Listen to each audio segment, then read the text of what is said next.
Assalamualaikum warahmatullahi wabarakatuh. Salam sejahtera bagi kita semua. Om Swastiastu, Namo Buddhaya, salam kebajikan. Pak Kabah Harkam beserta jajarannya,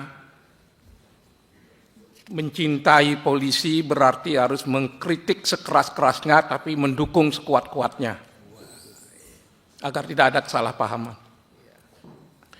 Dalam kaitan itu saya berbagi dengan teman-teman, saya hanya menyampaikan yang ringan-ringan 3 hal saja. Pertama berkaitan dengan situasi ekonomi politik nasional dan yang kedua politik global. Yang ketiga menjelang Idul Fitri, Hari Raya dan libur nasional. Tidak mengajari ikan menyelam, pasti tugas-tugas kepolisian yang begitu padat kadang-kadang juga tidak memadai mengatasi semua masalah. Maka saya ingatkan saja, tekankan pada soal-soal yang berkaitan dengan peningkatan upaya preventif dan preemptif yang menjadi tugas-tugas kepolisian. Yang kedua, program-program diarahkan lebih pada pencegahan, satu lagi, dan kedekatan dengan masyarakat. Masalah yang ketiga, sekali lagi bukan maksud menasihati, mengingatkan saja, manusia bisa lengah. Tunjukkan penampilan polisi yang benar-benar humanis yang bisa ditangkap oleh masyarakat. Jadi penampilan yang humanis ini akan banyak menolong keadaan. Itu yang pertama. Jika kita harus tampil yang humanis, maka saya harus ikut menyampaikan bela sungkawa atas kejadian korban petugas kepolisian melaksanakan tugas memberantas judi malah menjadi korban. Ikut bela sungkawa pada korban dan keluarganya. Pasti saya boleh mengimbau agar istri dan anak-anak korban yang bertugas lalu menjadi korban itu mendapat perhatian yang ekstra luar biasa gitu. Tapi untuk kedepannya Pak, sebagai pengantar saya tadi, apa enggak perlu diinvestigasi? Sebelum saya mengatakan bahwa pelaku harus dihukum berat. Di antara pimpinan kepolisian dan TNI harus ada koordinasi agar tidak berkembang ke arah yang personal atau lembaga. Kita berharap ini penanganan bagi pelaku benar-benar transparan, tapi juga menghargai hak-hak asasi dan asas praduga tak bersalah dari yang bersangkutan. Kenapa begitu? Kedalam saya menyarankan Pak, kepolisian ini harus melakukan investigasi tentang SOP ketika melaksanakan tugas, khususnya melaksanakan tugas memberantas judi yang namanya sabungan ayam. Salah satu yang paling berat dan berisiko di lapangan memberantas judi ada sabungan ayam. Itu bukan hanya di Lampung, di Bali juga penuh risiko kalau menangani sabungan ayam. Ada polisi yang tusuk pakai tajinya ayam, ada itu. Saya ngomong begini maksudnya apa? Polisi pasti yang sudah profesi berusia tua punya SOP Pak. Perlu diinvestigasi, SOP ini sudah dilaksanakan nggak oleh petugas? Bukan maksud memojokkan petugas. SOP ini untuk ke depan. Tapi yang kemarin perlu diinvestigasi dulu. SOP sudah dilaksanakan enggak? Misal, beberapa waktu yang lalu pernah ada aparat Koramil terbunuh di lapangan. Itu ternyata operasi intel sebelum turun itu kedodoran Pak. Sama, ini apakah ada operasi intel nggak sebelum petugas-petugas itu turun? cukup kondusif nggak dengan sekian petugas di lapangan, ada resiko nggak? Karena salah satu fungsi SOP yang saya tahu, mohon koreksi, tugas utama adalah penyelamatan petugas ketika turun di lapangan. Selamatkan petugas. Itu SOP yang saya pahami. Yang kedua, penyediaan personil. Itu dihitung dengan cermat kalau ada laporan intel. Terus yang ketiga, peralatan, Pak. Apakah 3 hal ini yang utama ini sesuai dengan SOP sudah dikerjakan dengan baik? Sebab kalau SOP tidak dilaksanakan, ini justru bisa jadi pemicu timbulnya kejadian gitu. Sekali lagi, ini untuk ke depan.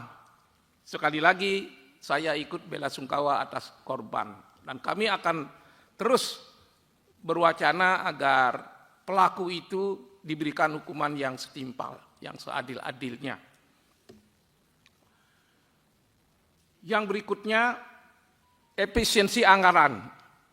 Saya ikut prihatin, Pak. Tugas-tugas kepolisian ini luar biasa berat. Seiring dengan efisiensi anggaran, menurut catatan yang saya baca ada inflasi, Pak. Kalau 2 hal ini terjadi, pasti berkontribusi pada peningkatan anggaran, Pak. Pasti ini. Lalu tugas-tugas polisi begitu banyak. Boleh nggak yang saya tahu? Program apa saja yang diprioritaskan, yang harus, mau nggak mau, harus dilaksanakan walaupun anggaran dalam kondisi sulit. Dengan tidak mengurangi kualitas pelaksanaan. Program apa saja yang oleh Bapak itu mau nggak mau harus dilaksanakan walaupun situasi anggaran seperti ini. Lalu untuk menggulkan tugas itu pasti Bapak punya strategi, punya terobosan. Saya kok ingin tahu untuk disampaikan ke masyarakat bahwa program-program utama dari Bapak itu pasti jalan dengan anggaran yang minim, kualitas yang baik, masyarakat nggak usah takut. Karena tugas Bapak ini sangat penting berkaitan dengan keamanan, Pak, keamanan masyarakat. Jadi masyarakat akan was-was apabila Kabaharkam program-program utamanya tidak berjalan, karena itu implikasi negatifnya itu akan mengalir secara langsung ke masyarakat. Itu yang kedua, Pak. Kemudian yang ketiga, saya garis bawahi yang ketiga ini menyangkut sinergitas. Di kepolisian itu kan ada reserse, ada lalu lintas, ada humas. Sejauh mana sinergitas yang Bapak lakukan dalam waktu dekat ini dan untuk yang akan datang, sebab apa? Sebab banyak hal yang menyebabkan keamanan bisa terganggu. Dan itu berkait dengan fungsi-fungsi kepolisian lainnya. Misalnya mengenai penegakan hukum, mengenai reserse. Mohon dicatat dengan baik, Pak. Tidak maksud memojokkan. Salah satu yang menjadi masalah, misalnya bukan di bidang Bapak, tapi akan berakibat ke bidang Bapak. Misalnya reserse. Pasti Bapak sudah punya data. Ketika laporan masyarakat tidak jelas kapan penanganannya, sampai di mana prosesnya, mereka berdemo, mereka berprotes. Ya kalau udah begitu kan Bapak yang dapat limbahnya, Pak. Oleh karena itu sinergitas Bapak dengan bagian reserse ini menjadi penting. Bukan hanya penanganan laporan, Pak. Perkara yang berlarut-larut sampai ada instansi yang lain mengeluh. Apakah tanpa batas dibolehkan polisi menangani satu perkara? Atau KUHAP nanti perlu membatasi penanganan perkara seperti apa? Bahkan ada pemikiran yang belum tentu kami Komisi 3 bisa terima. Jika batas waktu terlalu lama, nggak perlu dibatasi waktunya untuk diambil alih oleh instansi lain misalnya. Untuk menjaga kepentingan masyarakat. Ini kan berarti udah ada fakta lama bahwa di beberapa tempat, mungkin tidak seluruhnya, tapi di banyak tempat, Selain laporan yang berlarut-larut, penanganan perkara juga sering berlarut-larut. Jadi dua hal itu sering menimbulkan kerawanan yang akan memikul bebannya Bapak. Tapi ada yang ketiga karena sudah terlalu banyak, program-program pemerintah yang punya kaitan dengan tugas-tugas Bapak. Program pemerintah yang menimbulkan pro dan kontra, berkaitan dengan demo, berkaitan dengan protes, karena ada pro dan kontra. Ini kan Bapak juga yang akan menanganinya. Perlu sejauh mana, secepat apa sinergitas Bapak dengan pemerintah dalam hal-hal seperti itu, agar keamanan tetap terjaga. Jika ada demo, demonya bisa berlangsung tanpa melanggar hukum, demo boleh dijalankan, tapi penanganannya tetap manusiawi dan tidak menimbulkan masalah.